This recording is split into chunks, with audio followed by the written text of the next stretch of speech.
6 o'clock on Friday night, Scott's off. We start tonight with an update after a baby was found abandoned along a wooded trail on the far east side. Police say they found the baby's mom, and the man they say is the father too. Ashton Hackman explains why that father now is facing charges. There's no telling what that young mother was feeling or experiencing when she left her newborn along this trail.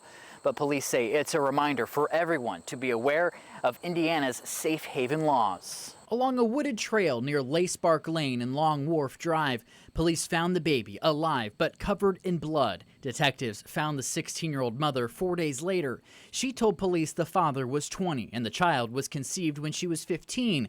She also said she never told the father about the pregnancy. Court docs say detectives later found the father. He was 21, said he found out the girl was 16, but continued having sex with her anyways. Gifts, promises of things, luring that person who's younger in, whose mind is not fully developed and won't be for some years. Police say there are resources to surrender a child. There are means. There's resources if you want to try, and there's resources available that have been made to us so it's not criminal. And we want people to make sure, first and foremost, that life of that child is the most important thing. But for a mother in Marion County looking for a safe haven baby box, the options are limited. No Indianapolis fire station has one. There's a little more administrative hoops you have to go through when you're dealing with, cities. Mothers can surrender at hospitals and fire stations, but staying anonymous through the baby box may bring a certain peace. And the last thing they need is for someone, when they're attempting to do this right thing and not put their baby in danger and make sure the baby is cared for, is for people to question their decision making in that moment. In a statement, Indianapolis Fire said IFD remains open to reviewing the safe haven baby box option. It is certainly not off the table. In Indianapolis, Ashton Hackman, 13 News. The 21-year-old father now is being held in jail for sexual misconduct with a minor. The Marion County prosecutor will be working to determine official charges in the case. In other news, a man accused of killing 2 people in 2023 made his first court appearance today. His name is Noah Brimage, and he's now charged with 2 counts of murder, battery by means of a deadly weapon, and robbery resulting in bodily injury. He's accused of shooting and killing Darian Wiley and Olivia Brown as they walked to her car on the near north side of Indianapolis. A judge ordering Brimage to be held in jail until his trial. That is set to begin in September. Also tonight, Metro Police tell 13 News that their investigation into an officer-involved shooting now leads them to believe that one of 2 officers who was hit by bullets was actually shot by a fellow officer. Rich Nye is here live in studio after talking to police today, and also the family of the man who was shot and killed by officers in this very conflict. Rich. So the family of 21-year-old Dallas Jett is waiting to see the police body cam video from that night to learn more about what exactly happened on East 37th Street on July 22nd.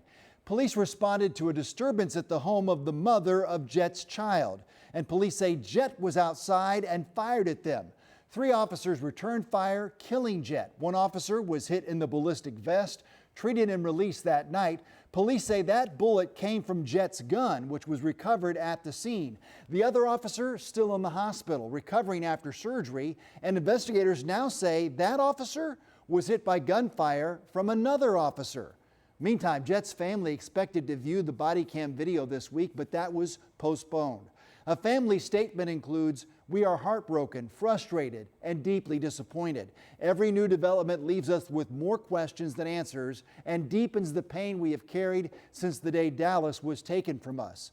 We refuse to allow delays or changing narratives to stand in the way of the truth." Now, IMPD says it is committed to transparency, and they say this is only a temporary postponement and that they will protect the integrity of the investigative process at this time. So the family is just frustrated because they want to see that body cam video, and the police are saying, no, you got to wait a minute. And they're saying, One of the issues is that officer still in the hospital has not yet had her day with the investigators. Yeah. All right. So that's just another layer there. I know you'll keep an eye on it for us. Thanks so much. Also tonight, attorneys for a man on death row are asking the Indiana Supreme Court to deny a state request to set an execution date for him. Jeffrey Weissett was sentenced to death for killing 2 young children. This happened in Vanderburgh County back in 2010. His attorneys argue that they should have more time to review the case. They also say that his trial was impacted by one of his attorney's serious health problems and also the death of another attorney. He also has a history of traumatic brain injury, something that his attorneys now say calls for scientific analysis. And finally, they argue the state is not prepared to carry out another execution.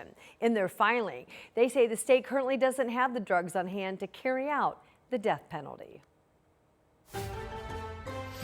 Light rain moving across the western half of Indiana right now, so these showers will have an impact on Friday evening plans. Right now, no lightning associated with this, but these showers will definitely interrupt some plans this evening. Here's Interstate 65 through Tippecanoe County. We have rain in Lafayette. Rain has made its way into Rossville, up toward Delphi, Monticello, and Logansport, south to Crawfordsville, and near Kingman and Rockville as well. And then as we head south toward Brazil and Terre Haute, all of this will continue to move from west to east. So we have showers now impacting the western half of the state.